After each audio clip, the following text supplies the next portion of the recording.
हम पढ़ रहे हैं पुस्तक मैं क्या हूँ, और ये एक स्वाध्याय नहीं है, ये एक इमेजिनेशन है, एक विजुअलाइजेशन है, एक ध्यान है। तो आइए आंखें बंद करते हैं, हृदय पर एक प्यारी सी मुस्कान, अपनी गुरु शक्ति को, अपने गुरु तत्व को, जो भी आपके इष्ट है उनका स्मरण और उनसे प्रार्थना कि हम अपने दिव्य सच्चे स्वरूप को जान जाएं। भावना कीजिए कि एक साथ अनंत लोगों तक जो अपने भीतर की दिव्यता को जानना समझना चाहते हैं, गुरु शक्ति की इच्छा से, गुरु तत्व की इच्छा से उन तक ये स्वाध्याय जा रहा है और हम सब समूह की शक्ति के साथ इस स्वाध्याय को सुन रहे हैं, समझ रहे हैं, अपने जीवन और आचरण में उतार रहे हैं, ऐसा भाव। एक गायत्री मंत्र समूह की शक्ति के साथ। ओम भूर्भुवः स्वः तत्सवितुर्वरेण्यं भर्गो देवस्य धीमहि धियो यो नः प्रचोदयात्। और अब बंद आंखों से इस स्वाध्याय को सुनने का प्रयास कीजिए, इसका चिंतन मनन कीजिए और तीनों शरीरों से देखिए कि गुरु शक्ति हमें क्या समझा रही है, और कलेक्टिवली उस गुरु शक्ति से प्रार्थना करते हैं कि वो अगर हमें ये स्वाध्याय करा रहे हैं तो इसका तत्व दर्शन, इसका ज्ञान विज्ञान जो भी है वो हमारे अंतःकरण में उतार दें। गुरुदेव हमें समझा रहे थे कि अगर कोई किसी व्यक्ति से पूछा जाए कि आप कौन हैं, तो इतने सारे उत्तर आ जाएंगे। वो अपना डेजिग्नेशन बता देगा, अपने घर परिवार में अपना रुतबा बता देगा, अपना संप्रदाय बता देगा, सब कुछ बता देगा, अपनी जात कौन सी है वो बता देगा, कौन से धर्म से है वो बता देगा, लेकिन सच्चाई नहीं बता पाएगा। और उसका कारण क्या है सच्चाई ना बता पाने का?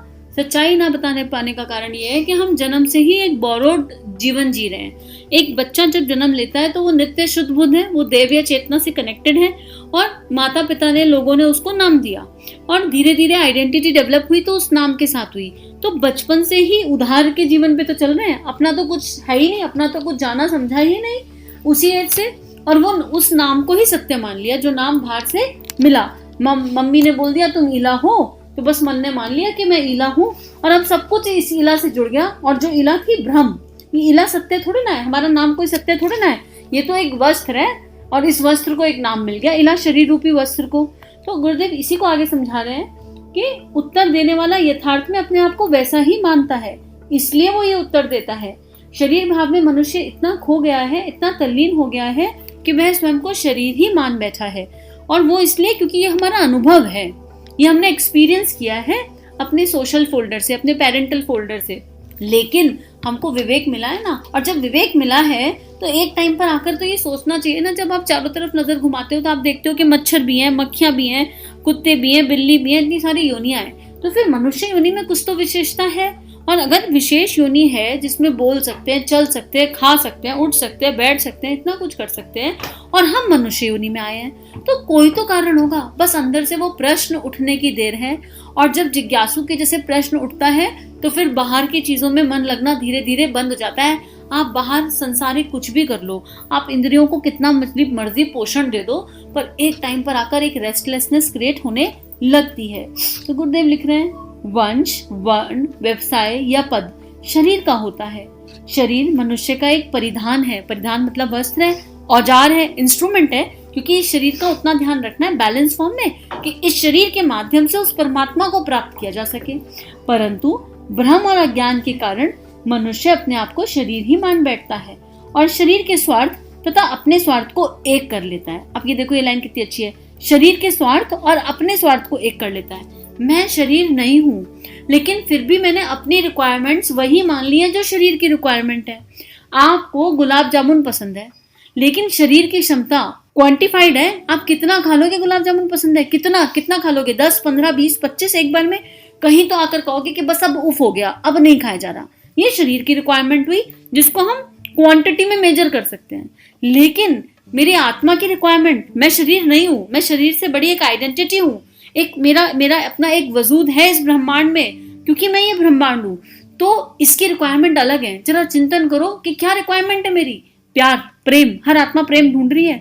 दुनिया में जितने भी रायते फैले ना, दुनिया में जितनी भी परेशानियां, जितने भी दुख तकलीफ हैं, जिसको भी है, कारण एक है कि कोई हमें प्यार नहीं करता, कोई हमारी भावनाओं को नहीं समझता। तो क्या है चक्कर, क्या है कहानी, क्या हो रही है? प्यार आपको जितना मर्जी मिले आप उतना ले लोगे। कभी प्यार के लिए कहोगे क्या 2 किलो हो गया बस और नहीं चाहिए, इससे ज्यादा प्यार हमसे बर्दाश्त नहीं होगा।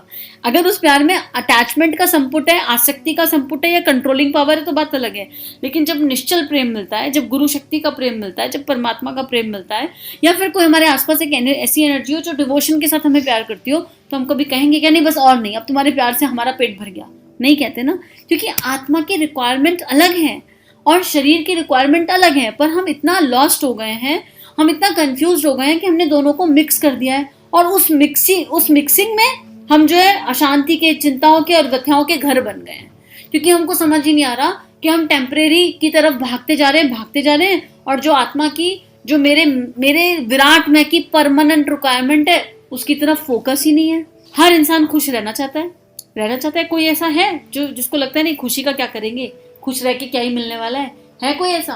नहीं ना, हर इंसान खुश रहना चाहता है, लेकिन खुशी के लिए कारण ढूंढता रहता है। लास्ट कब हंसे थे जरा पूछना अपने आप से, क्यों भाई, क्यों नहीं हंसे इतने दिनों से, इतने महीनों से? क्यों? क्योंकि खुशी के लिए कारण ढूंढ रहे हैं, और उसमें भी कारण, बड़ा सा कारण चाहिए। कोई छोटे मोटे कारण से तो हम खुशी नहीं हो सकते। हमारी अपेक्षाएं इतनी ऊंची हो गई हैं, हमारी जो इच्छाएं हैं, महत्वाकांक्षाएं हो गई हैं, वो इतनी ऊंची हो गई हैं कि हमको तो खुशी के लिए भी बहुत बड़ा कारण चाहिए। तो छोटी मोटी चीजों से हमको शांति नहीं मिलती, और इसलिए हम कभी हंसे ही नहीं। लास्ट पता नहीं लास्ट कब हंसे थे। अब देखो बताओ, अब हंसने के लिए वजह ढूंढ रहे हो, वजह मिल नहीं रही इसलिए हंस नहीं रहे। हंसने के लिए भी भला वजह चाहिए होती है। जरा किसी छोटे बच्चे को देखो, ऐसी अकारण हंसता रहता है, और वो अपनी हंसी से कितनों को हंसा सकता है। तो हम लोगों ने इतना मर्जर कर दिया, इतनी मिक्सिंग कर दी कि अब उस मिक्सिंग में फिल्टर क्रिएट करने हैं। अब अपने आप को अलग अलग देखना है। ये शरीर है, ये बॉडी कॉन्शियसनेस है, ये सोल कॉन्शियसनेस है। बॉडी कॉन्शियसनेस की क्या रिक्वायरमेंट है, उसमें से कितनी टेम्परेरी है, कितनी परमानेंट है, और ये सोल कॉन्शियसनेस है, सोल कॉन्शियस की क्या रिक्वायरमेंट है, उसमें से क्या परमानेंट है, क्या टेम्परेरी है, किस डायरेक्शन में जीवन को जाना चाहिए, हमको वो समझना पड़ेगा। आगे लिख रहे हैं, मनुष्य शरीर में रहता है, यह ठीक है, पर यह भी ठीक है कि वह शरीर नहीं, क्योंकि हम शरीर में रह रहे हैं, इस शरीर से सब कुछ करना है। My soul lives in this body, so I have to take care of this body. मुझे इस शरीर का ध्यान रखना है। किस पर्पस से? ताकि मेरी सोल जिस पर्पस के लिए आई है उस पर्पस को पूरा कर सके।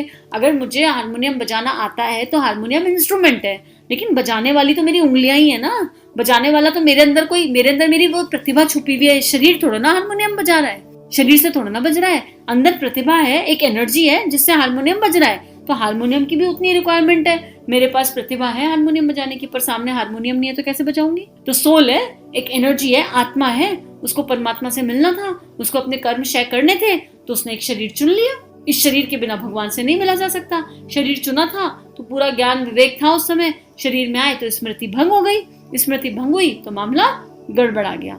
लेकिन अब विवेक जाग गया ना। 12 साल तक तो चलो कर्म नहीं बनते, उसके बाद कभी ना कभी तो कोई ना कोई आया ना जिसने नॉक नॉक किया, knock knock I am knocking at your door, knock knock I am knocking at your door. तो आपका दरवाजा खटखटाया जा रहा है, हम खटखटा रहे हैं आपका दरवाजा गुरु का इंस्ट्रूमेंट बनकर, अकर्ता भाव से। आप दरवाजा खोल दो तो गुरु का प्रकाश, परमात्मा का प्रकाश, सविता का प्रकाश आपके भीतर प्रकाशित हो रहा है। दरवाजा खोलेंगे क्या? Knock knock knock knock. क्या आप जानना चाहते हैं आप कौन हैं? आप अपने भीतर की दिव्यता को जानना चाहते हैं, समझना चाहते हैं? अगर हाँ तो अभी दरवाजा खोलिए और जो अभ्यास बताए जा रहे हैं वो कीजिए। आज से ही ध्यान, प्राणायाम, उपासना, साधना, आराधना को अपने जीवन का अभिन्न अंग बनाइए। अपने आप से प्रश्न कीजिए, हम कौन हैं, हम कौन हैं, हम कौन हैं, हम क्या करने आए हैं, हम क्या करने आए हैं, बार बार पूछिए। और कृतज्ञता का भाव यूनिवर्स में डिपॉजिट कीजिए। थैंक यू भगवान, किसी ने तो मेरा दरवाजा खटखटाया किसी माध्यम से, थैंक यू डालिए यूनिवर्स में। तो गुरुदेव आगे लिख रहे हैं, जब प्राण निकल जाते हैं तो शरीर जो का तो बना रहता है, उसमें कोई वस्तु ना घटती ना बढ़ती, तो भी वह मृत शरीर बेकाम हो जाता है। उसे थोड़ी देर रखा रहने दिए जाए तो लाश सड़ने लगती है, दुर्गंध उत्पन्न होती है, कृमि पड़ जाते हैं। देह वही है जो कि तो प्राण निकलते ही उसकी दुर्दशा होने लगती है। बिल्कुल सिंपल एग्जाम्पल है। इस शरीर के पीछे भाग रहे हो नॉन स्टॉप, और इस शरीर में जो प्राण है उसको कभी ना बढ़ाया ना उसकी तरफ देखा, और जब मृत्यु के समय प्राण निकल गया तो क्या करेंगे? इस शरीर का जला देंगे। थोड़ी देर रख लिया तो इसमें सड़न आ जाएगी। अब एक डेड बॉडी और मुझ में अंतर क्या है? वो ही अंतर मैं हूँ। एक डेड बॉडी और मुझ में प्राण का अंतर है, वाइटल फोर्स का अंतर है। उसी को आत्मा कह देते हैं, उसी का अलग अलग नाम है। कोई उसे आत्मा कह रहा है, कोई वाइटल फोर्स कह रहा है, कोई प्राण कह रहा है, कोई जीवनी शक्ति कह रहा है, उसके अलग अलग नाम है।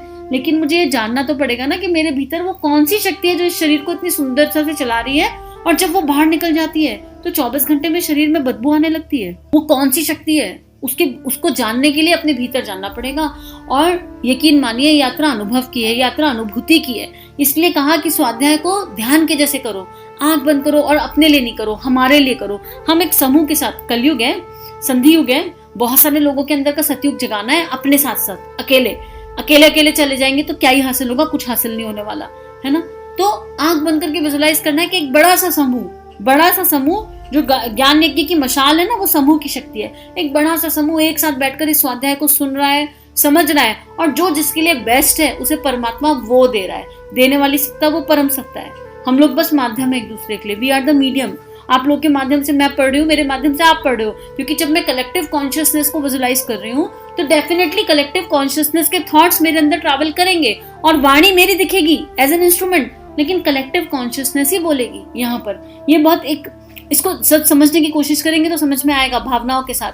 तो आज के लिए इतना ही स्वाध्याय, और बस अब यहीं पर इस स्वाध्याय को समाप्त करते हैं, क्योंकि ये स्वाध्याय कभी समाप्त ना होने वाला स्वाध्याय है, ये चिंतन है।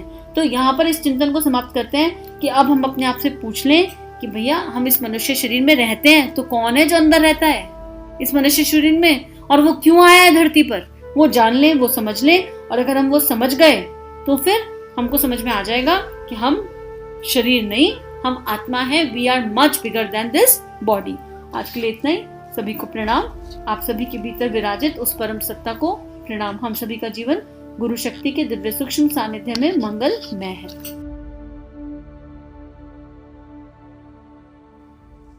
हमारे YouTube चैनल को सब्सक्राइब कीजिए और बेल आइकन पर क्लिक कीजिए ताकि आने वाली सभी वीडियो की नोटिफिकेशन आपको मिलती रहे। आप सभी को बहुत बहुत थैंक यू।